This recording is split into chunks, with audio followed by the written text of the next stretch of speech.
Okay friends, before we get started, make sure you safely raise and support your vehicle so your wheel is off the ground. Once you've done that, we're going to remove all 5 of our 19mm lug nuts.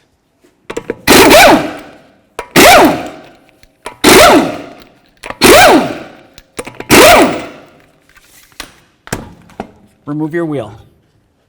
Just to say, we're going to be servicing a lot of things on the front end of this vehicle, so if you see anything that's taken apart that isn't necessarily in the steps that you need to see, well, just don't really pay too much attention to that and just follow the steps ahead. All right, now that we've got the wheel off, let's go ahead and remove the caliper bolts from the caliper bracket sliders. Using a small pry bar, I'm just going to get right in between here and see if I can apply a little bit of pressure and push back this caliper a tiny bit.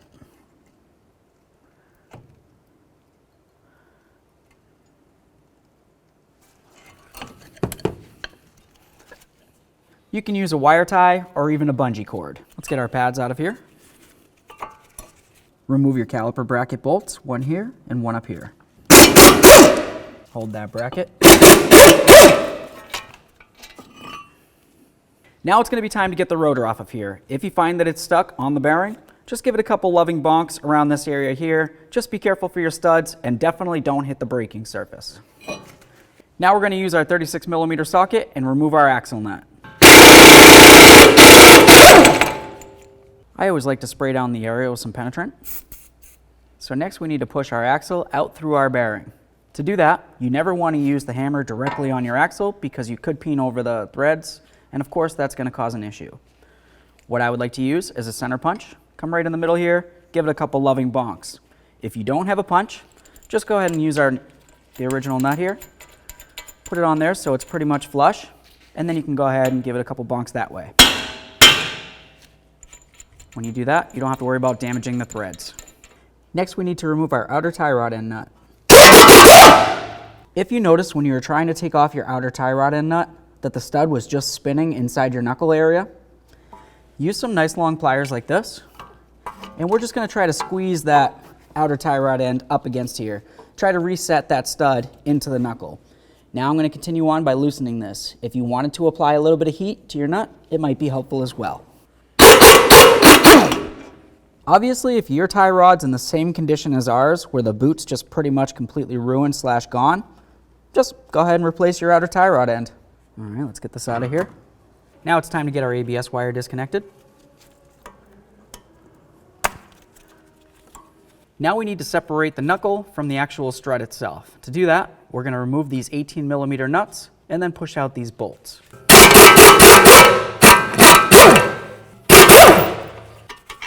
This out of the way. I'm just going to start these back on so we don't damage the threads of the bolts. Now let's continue with a hammer. Give these a couple loving bonks. If you want to use a little bit of penetrant, it's probably a great idea.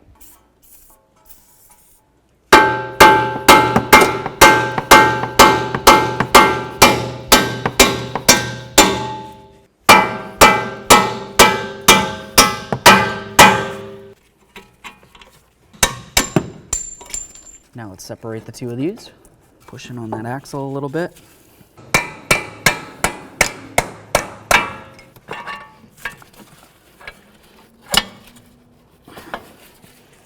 Now with the bracket loose, I can see these right here. I'm just going to give them a nice squeeze, see if I can get it to break free from the actual bracket itself. There we are. We'll set this aside. So now we can turn the knuckle any direction we want, and we can fully access these bolts. That's great. Use your 13mm, remove all 3. Let's take one of our bolts. We're going to put it right through here with the knuckle in there. Let's spray down the area with some penetrant. Continue on with your hammer. Give this a couple bonks. We need to break it free from the knuckle.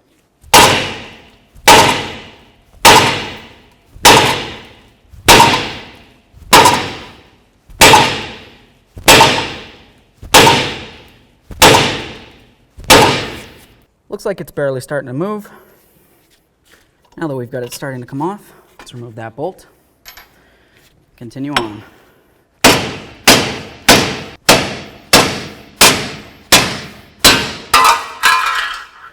There it is, friends. It's important to take a look inside the knuckle area. If you see any of this, like what I have here, that means that your bearing separated upon removal and we need to continue getting the rest of it out.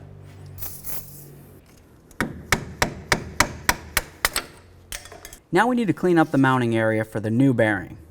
If you were to look along this area right here, I can see a lot of corrosion and a lot of raised areas. I need to make sure that this is nice and smooth, but we don't want to stop there. We need to continue on to this inner surface here and make sure we get rid of any of the underlying corrosion that's there as well.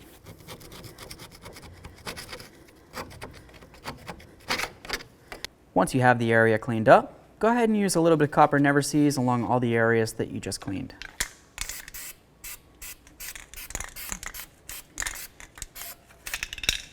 Let's clean up the threads on the bolts. I always like to use a little bit of thread locker. We'll call it your prerogative. Now we're going to take those bolts, the backing plate, and our brand new wheel bearing and get ready for our install. First, I'm going to take the backing plate and I'm going to line it up just like this. You want to make sure that the slotted area is where your caliper is going to go. Take your wheel bearing, carefully put it through, but you want to make sure that the wire area is facing up and out towards the rear of the vehicle. Make sure it's not caught on anything, of course. Line up all 3 holes, close as possible at least. And then start in all 3 bolts. We'll snug them up and then we'll torque them to manufacturer specifications.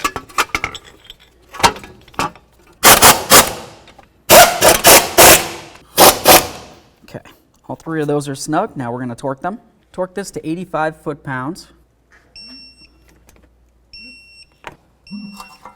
Something that we need to pay attention to before we go ahead and reinstall the knuckle up here is the corrosion that comes right along this area.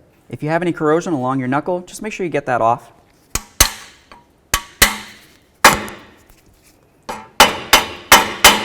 I always like to put a tiny bit of copper never seize inside the bearing where the axle is going to go. Let's get the axle back inside the bearing here. There we are. Bring the knuckle up. And now we're going to start in our bolts. These bolts are going to go from the front towards the rear.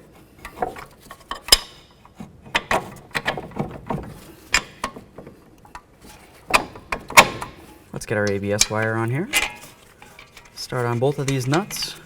We'll bottom them out and then we'll torque them to 89 foot-pounds.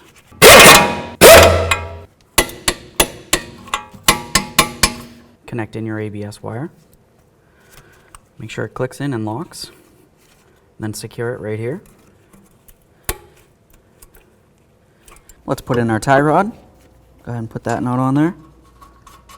Now I'm going to snug it up and then we'll torque it to manufacturer specifications. Let's torque this to 18 foot-pounds. And now we need to turn it an additional 90 degrees, which basically means a quarter turn. So I'm going to start my ratchet right here and then I'm going to come right along so it looks like this.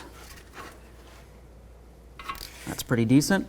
If your tie rod stud has a castle nut like this, you want to make sure that the castle nut slot is lined up with the stud itself. Go ahead and put through a cotter pin if you have one.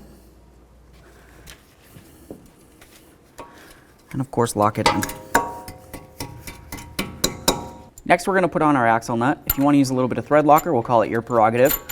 We'll bottom this out and then we'll torque it to manufacturer specifications. The best way to torque this is to go ahead and take a nice long pry bar like this, put it flat across the studs, that way there the hub cannot turn.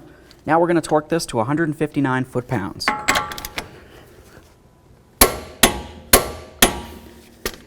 Torqued. Let's go ahead and put a little bit of copper never seize on our hub. Time to install the rotor. And I always like to hold it on with a lug nut, that way there it can't wiggle around. Let's go ahead and get the bracket on here.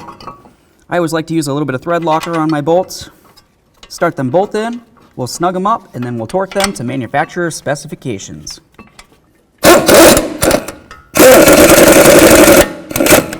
Torque these to 96 foot-pounds. Go ahead and carefully put this in here. Put on the outer pad as well. Now we're going to slide this right over the sliders and of course over the pads. Line up those sliders. We'll put in our slider bolts. Now we're just going to bottom these out and then we'll torque them to 26 foot-pounds. Make sure you clean down your entire braking surface just in case you have any fingerprints on it. All right, let's just double check everything that we fixed here. Looks great. We'll get the wheel up on. We'll start all the lug nuts, snug them up, and then we're going to torque them to 100 foot-pounds.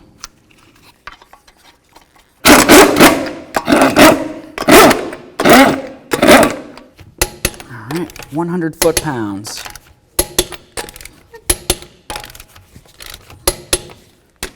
Torqued.